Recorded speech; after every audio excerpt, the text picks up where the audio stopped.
चैतन्य महाप्रभु को समझना एक मिस्ट्री है अपने आप में। वो है श्रीमती राधा रानी के भाव में, बट है वो कृष्ण ही। एंड नॉर्थ इंडिया में जनरली चैतन्य महाप्रभु के बारे में नहीं पता होता, या मैक्सिमम लोग चैतन्य महाप्रभु को क्या मानते हैं? एक सन्यासी महापुरुष, दैट्स इट। आप देखिए मंदिर में कहीं चैतन्य महाप्रभु नहीं है। यदि आपको अपना संबंध कृष्ण के साथ बनाना है, जब तक आप चैतन्य महाप्रभु को नहीं समझेंगे, चैतन्य महाप्रभु के बारे में नहीं जानेंगे, तो आप संबंध नहीं बना सकते कृष्ण के साथ। इम्पॉसिबल है, ऑप्शन अवेलेबल नहीं है। बिना चैतन्य महाप्रभु के कृष्ण को कोई नहीं जान सकता। तो आप प्रश्न करेंगे कि चैतन्य महाप्रभु में ऐसा क्या है? चैतन्य महाप्रभु को बोलते हैं नमो महावदान्याय कृष्ण प्रेम प्रदायते कृष्णाय कृष्ण चैतन्य नामिने गौर विषय नमः। वो क्या है? वो कृष्ण ही है, परंतु वो कृष्ण के कृपा के अवतार है, कृष्ण की कृपा की मूर्ति है। वो कृष्ण को समझने के लिए कृष्ण जो है डायरेक्टली कृपा नहीं करते, कृष्ण कृपा करते हैं चैतन्य महाप्रभु के थ्रू। क्योंकि चैतन्य महाप्रभु पूरे विश्व को संकीर्तन आंदोलन देने के लिए आए। हरे नाम हरे नाम हरे नाम एव केवलम कलो वनास्ते वनास्ते वनास्ते गतिर अन्यथा। इस कलयुग में केवल हरि का नाम, हरि का नाम एंड हरि का नाम, केवल एक यही माध्यम है। इसके अलावा कोई सेकंड ऑप्शन एग्जिस्ट नहीं करता। एंड उस युग धर्म को, उस नाम संकीर्तन को चैतन्य महाप्रभु ने स्थापित किया। उससे पहले समाज में इन जनरल किसी को नहीं पता था कि भाई हरे कृष्ण महामंत्र करके भी कोई मंत्र है। हरे कृष्णा कृष्ण कृष्ण हरे हरे, हरे राम राम राम हरे। ये जो महामंत्र है,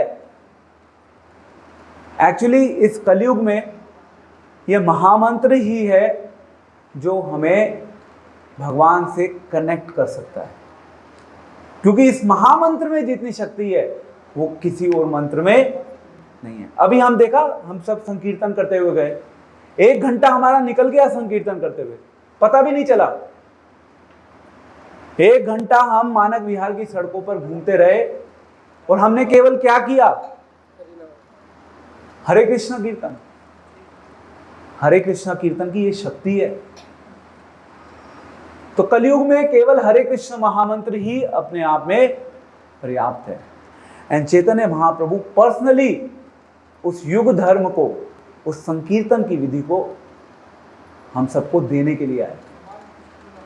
एंड उसी युग धर्म हरिनाम संकीर्तन को चैतन्य महाप्रभु अपने भक्तों के साथ गाते थे।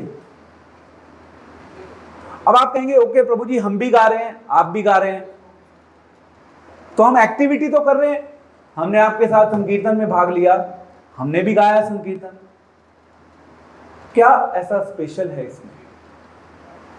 क्या होगा इससे? क्योंकि जब हम अपने जीवन में कोई भी क्रिया करते हैं, क्रिया को क्यों करना है वो हमें अवश्य पता होना चाहिए। एंड क्रिया को क्यों करते हैं वो भी चैतन्य महाप्रभु बता रहे हैं शिक्षाष्टकम के पहले श्लोक में। चेतो दर्पण मार्जनम भव महादावाग्नि निर्वापनम श्रेय केरवा चंद्रिका वितरणम विद्यावधु जीवनम आनंदांबुधि वर्धनम प्रतिपदम पूर्णामृत स्वादनम। एक्चुअली यहां पे सबसे पहले आ रहा है चेतो दर्पण मार्जनम। हमारा जो चित्त है, चित्त मीन्स हमारा हृदय, हमारा हृदय किसके समान है? शीशे के समान। अब हमारे शीशे पर जो हमारा हृदय है उसके ऊपर बहुत सी मिट्टी जम चुकी है, इसीलिए हम इस नाम संकीर्तन की शक्ति का अभी अनुभव नहीं कर पा रहे। आप कहेंगे ठीक है प्रभु जी, हमने 1 घंटा कर लिया। मैं कहूँ नहीं, अब 1 घंटा नहीं, आपको 6 घंटे करना है, क्योंकि कृष्ण कह रहे हैं गीता में सततम कीर्तयन्तो माम। तो आप कहेंगे प्रभु जी सॉरी, बहुत सारी चीजें हैं घर में करने को, परिवार भी है, बच्चे भी हैं, पति देव घर पे आएंगे, खाना बना के देना है, बहुत सारी चीजें चल रही हैं लाइफ में, बस इतना कर लिया बहुत है। अब आप अपने घर जाइए, हम अपने घर जा रहे हैं, अगले साल मुलाकात होगी, अगर बचेंगे तो अगले साल मुलाकात होगी। Actually it's not going to work like this. तो आपको भी इस चीज को समझना होगा कि एक दिन के कार्यक्रम से हृदय में परिवर्तन नहीं आएगा, क्योंकि आज हम हरे कृष्णा करके चले जाएंगे, शीशा एक ही है, परत पहले ही बहुत मोटी थी, थोड़ी सी उसके ऊपर जो बिल्कुल टॉप लेयर थी उस परत की, वो थोड़ी सी उतरी थी, कल से वो दोबारा उसके ऊपर परत चढ़नी शुरू हो जाएगी। अब परत दोबारा से चढ़ जाएगी तो फिर क्या होगा, परत और मोटी हो जाएगी। एक्चुअली परत और मोटी हो जाएगी तो फिर कृष्ण को कैसे जानेंगे, कृष्ण को समझेंगे कैसे। एक्चुअली हमें ये जीवन कृष्ण को जानने के लिए मिला है, कृष्ण को समझने के लिए मिला है, इस संसार को समझने के लिए नहीं मिला। एंड हम सब ने अपने आप को बिजी कर रखा है संसार को समझने में। यहीं पे सबसे बड़ी प्रॉब्लम है, हमें अभी इंपॉर्टेंस समझ नहीं आ रही कि मनुष्य जीवन मिला था कृष्ण को समझने के लिए, ना कि संसार को समझने के लिए।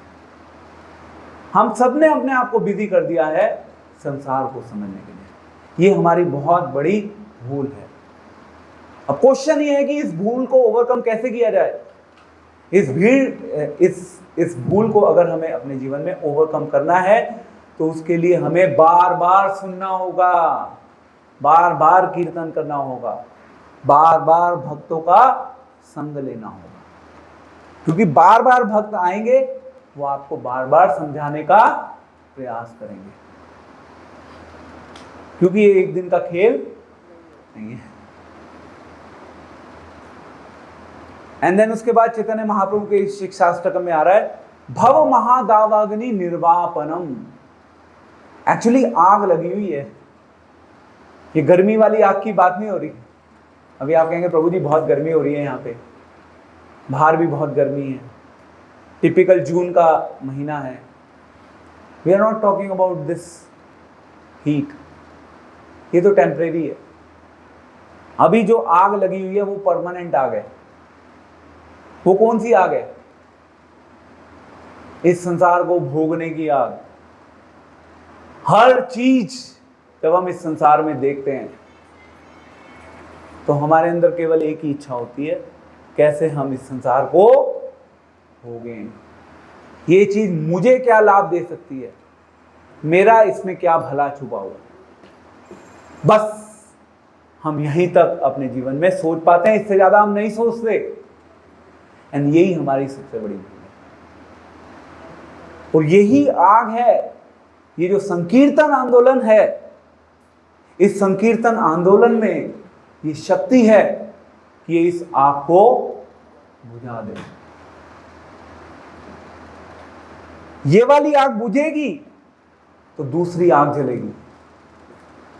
अब आप कहेंगे वो दूसरी आग कौन सी है? कोई बता सकता है वो दूसरी आग कौन सी है? भगवान को पाने की आग।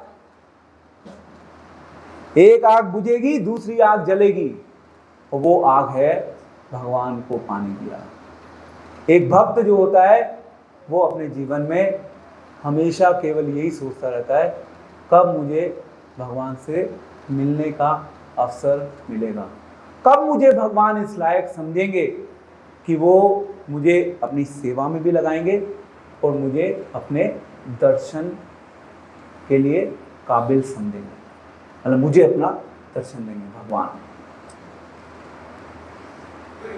ये भक्त की भावना होती है। तो आग दोनों जगह है, एक संसारी व्यक्ति के हृदय में भी आग है और भगवान के भक्त के हृदय में भी आग है। पर वो आग किस लिए है, वो इंपॉर्टेंट है। तो संकीर्तन आंदोलन जो है, संकीर्तन आंदोलन उस आग को और ज्यादा चिंगारी देगा और वो आग बढ़ेगी। जितनी वो वाली आग बढ़ेगी, इतनी ये जो भौतिक संसार को भोगने की आग है वो अपने आप कम होगी। बट उसके बीच में ना हरिनाम संकीर्तन है, भक्तों का संग है। अगर भक्तों का संग नहीं होगा, हरिनाम संकीर्तन जीवन से नहीं जुड़ा होगा, तो केवल इस संसार को भोगने की जो आग है, केवल वही वाली आग बढ़ेगी। एंड देन इसके बाद आगे फर्दर आ रहा है, चेतो दर्पण मार्जनम भव महादावग्नि में श्रेय केरवा चंद्रिका वितरणम विद्यावधु जीवनम आनंदाम। जब आपके हृदय में भगवान को पाने की आग बढ़ेगी, तो धीरे धीरे आपके जीवन में अपने आप आपको आनंद की प्राप्ति होने लगी। सबको क्या चाहिए जीवन में? अल्टीमेटली आनंद चाहिए ना? चाहिए नहीं चाहिए? अभी भी मुंह से आवाज नहीं निकल रही। आपको ये भी नहीं पता कि आपको आनंद चाहिए। ये भी देखो कितना बड़ा इल्यूजन है। अरे भाई बोलो, हमें चाहिए आनंद। अभी भी आवाज नहीं निकली। I am sorry, that means you don't need Anand. चाहिए ना बेटा? तेजी से बोलो।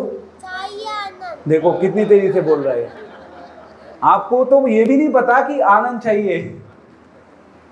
यही प्रॉब्लम है इस संसार में। एक्चुअली हम लोगों को खुद ही नहीं पता कि हमें चाहिए क्या। हम भाग तो रहे हैं इस संसार में, बट हमें पता ही नहीं है कि हम किस चीज के पीछे भाग रहे हैं। हम केवल इसलिए भाग रहे हैं क्योंकि इस संसार के लोग भाग रहे हैं। हम इस संसार के लोगों को देख रहे हैं और हम भी उनके पीछे पीछे भाग रहे हैं। That's all. जीवन में केवल यही चल रहा है। तो इस प्रकार से चैतन्य महाप्रभु रथ यात्रा महोत्सव में हर वर्ष अपने डिवोटीज के साथ भाग लेते थे, और जब वो उस संकीर्तन में नृत्य करते थे तो चैतन्य महाप्रभु की भावनाओं को केवल कुछ ही डिवोटीज समझ पाते थे, क्योंकि बाह्य स्तर पे तो वो संकीर्तन करते थे और अंदर उनके श्रीमती राधा रानी का भाव होता था। एंड राधा रानी के भाव में वो जगन्नाथ जो हैं, या दूसरे शब्दों में वो जो कृष्ण हैं, उन कृष्ण को वो खींचकर कुरुक्षेत्र से वृंदावन लेके जा रहे थे।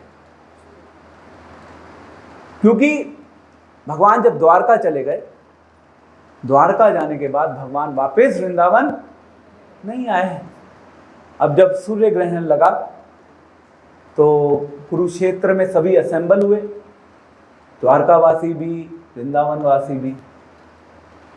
एंड इस बार वृंदावन वासियों ने ठान लिया था कि जो कृष्ण है ये हमको बहुत ज़्यादा धोखा देते हैं, ये हमेशा धोखा देते आए हैं, इस बार हम इस कृष्ण को नहीं छोड़ेंगे। तो गोपियां अपने प्रेम से कृष्ण को खींच के लेके जा रही है। एक्चुअली बोला जाता है वो जो रस्सियां थी वो गोपियों में परिवर्तित हो, एंड वो जा रहे हैं कहां से? कुरुक्षेत्र, या दूसरे शब्दों में द्वारका से वृंदावन। क्योंकि वृंदावन वासियों को द्वारका वाले कृष्ण पसंद नहीं है। पता है आपको ये? क्योंकि वहां पे ऐश्वर्य भाव चलता है, एंड वो इंटरेस्टेड है माधुर्य भाव में। क्योंकि वहां पे ना फॉर्मेलिटी नहीं होती। जहां पे ऐश्वर्य भाव होता है वहां पे फॉर्मेलिटी होती है। ओ ही इज किंग, राजा है ये, इनकी सेवा करनी होगी। तो एक ऊंच high position and lower position का एक वो बना रहता है, गैप।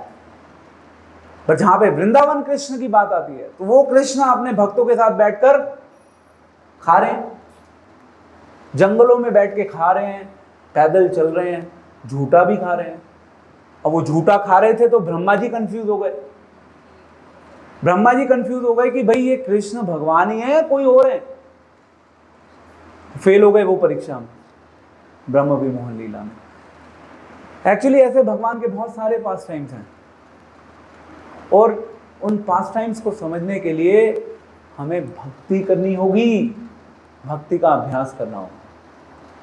देन धीरे धीरे हमारे चक्षु जो हैं, अभी हमारी ना आंखें बंद हैं, हमें ऐसा लग रहा है हमारी आंखें खुली हुई हैं, बट धीरे धीरे धीरे धीरे धीरे भगवान हमारी आंखें खोलेंगे और फिर भगवान हमें दिखाएंगे, देखो भाई मैं तुम्हारे सामने खड़ा हूं, देख लो मुझे।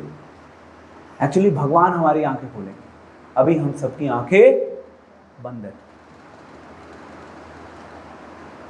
तो रथ यात्रा के दिन हम भगवान से प्रार्थना करते हैं, चैतन्य महाप्रभु से प्रार्थना करते हैं कि हमें भी ये जो नाम संकीर्तन है, नाम संकीर्तन में श्रद्धा दें, भक्तों का संग प्रदान करें, जिससे कि हम भी अपने हृदय में कृष्ण प्रेम एस्टैब्लिश कर सकें, जिसके लिए हम सब लोग इस संसार में आए। कृष्ण प्रेम करने ही तो आए हैं हम लोग इस संसार में, संसार प्रेम करने नहीं आए। यही कृष्णा कॉन्शियसनेस है। कृष्णा कॉन्शियसनेस के डिवोटीज का केवल ये ऑब्जेक्टिव नहीं है हम सब गए संकीर्तन किया। संकीर्तन के पीछे एक विज्ञान है। अब ये जो विज्ञान है, इस विज्ञान का मैंने आपको एक बिल्कुल छोटा सा प्रतिरूप आपके सामने रखा है। It is not even trailer. Krishna Bhavanamrit के पीछे एक बहुत बड़ी साइंस है। आप सब जानते हैं हरे रामा हरे कृष्णा वालों को, इस्कॉन के नाम से फेमस है हरे रामा हरे कृष्णा। इस्कॉन वाले क्या करते हैं? इस्कॉन वाले कीर्तन करते हैं। इस्कॉन वाले केवल कीर्तन नहीं करते, इस्कॉन वाले भगवत गीता भी पढ़ते हैं, भागवतम भी पढ़ते हैं, उसको वो एज एन एजुकेशन लेते हैं। जब वो उसको एजुकेशन के रूप में लेते हैं, तब उनको पता चलता है कि ये कीर्तन क्यों किया जा रहा है। इसलिए मैं आपको कह रहा था कि कीर्तन तो करो, कीर्तन के साथ साथ ये भी जानो कि ये कीर्तन क्यों करना है। तब कीर्तन का प्रभाव होगा कहाँ पर? हमारे हृदय पे। तब हमारा हृदय शुद्ध होगा। हरे कृष्णा कृष्ण कृष्ण हरे हरे, हरे राम राम राम हरे हरे। तो बहुत कुछ कहा जा सकता है, बहुत कुछ कहा जा सकता है, बहुत कुछ है जानने के लिए जीवन में। केवल कीर्तन नहीं है, कीर्तन पाठ है, इसके अलावा बहुत कुछ जानने के लिए।